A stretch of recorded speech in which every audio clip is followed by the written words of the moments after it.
national anthem, we honored our flag, and we were a country that was proud of our history. And that is not Joe Biden's America. His America is built on hate and division, on pitting people against each other, and it is a shame to watch the violence and the crime and the lack of unity that America sees today. So that's one of the reasons that I'm still involved and that I'm still running for re-election. I'm going to be involved because I truly believe that one person can't save this country. But we all have our part. We all have our part to do, and every single one of us needs to step up. My husband says all the time, he says, Kristi, you always pick the hardest thing to do. So there could be 4 things in front of you, and you will pick the hardest one. And I just say, well, it's always the right one. It's always the one that I think is right, but we honestly need to understand that we have an opportunity in front of us. And that's a little bit about what I want to talk to you about today. I was the first candidate in the country to sign the 1776 pledge. I did that with Dr. Ben Carson, and a pledge that every candidate in the country could sign, saying that they're going to ensure that the honest history of this country is told to our children, that it would be taught in our schools.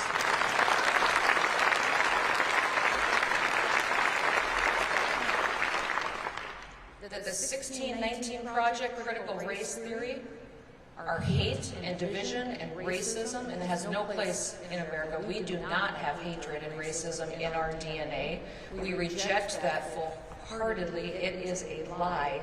And if you want to know what kind of leaders that you have and that you're voting for, check first to make sure that they have signed on to the 1776 pledge. Ensure everyone who's running for elected office, for school board, city council, county commission, all the way up to a state elected official at the federal level, there is nothing in the 1776 pledge that they would disagree with if they want to live up and continue to grow in the America that we all had the opportunity to do. I love the family leader statement that this organization stands for. It stands for a revived America that honors God and blesses people. And that is exactly the type of heartfelt message that we all need to embrace today. I think you all know my story. Since the time I was a little girl, all I wanted to do was be a farmer and a rancher. My dad was a cowboy, and I want you to know one of the reasons I love Iowa so much is because I feel at home in a tractor and chasing cows, but my dad was a lot like John Wayne. In fact, he loved John Wayne very, very much. In fact, he quoted him quite often to us. We're burning daylight, you know, you can be scared to death, but saddle up anyways. It seemed like he always bought me a horse that I had to break myself. So I heard that quite often. But he was tough. He was the kind of guy that yelled up the stairs every morning to wake us up. Get up, more people die in bed than anywhere else. And I remember just being a little girl laying in bed going, do they really? Because then I didn't want to go to bed. I should not be in bed. And he would say, sleep fast. And so, but we worked all the time.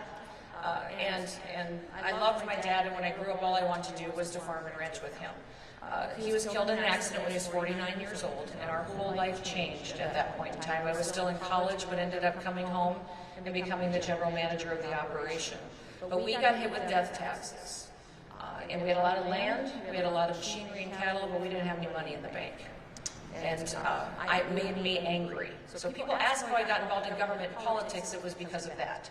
It was that we really needed to show up and have an impact on the country. And that's why I got involved in politics, served in the legislature, was in Congress for a few years, ran for governor because a governor has an opportunity to be a CEO, to make an agenda. My agenda was to build strong families, make decisions that would build strong families, be an example to the nation, and be a state that people could look to, that would grow and thrive and create opportunity that America knew was going to be incredibly special. So I have committed to be the most pro-life governor there is. We did 8 pro-life bills this year in our legislative session, one that protected children with Down syndrome.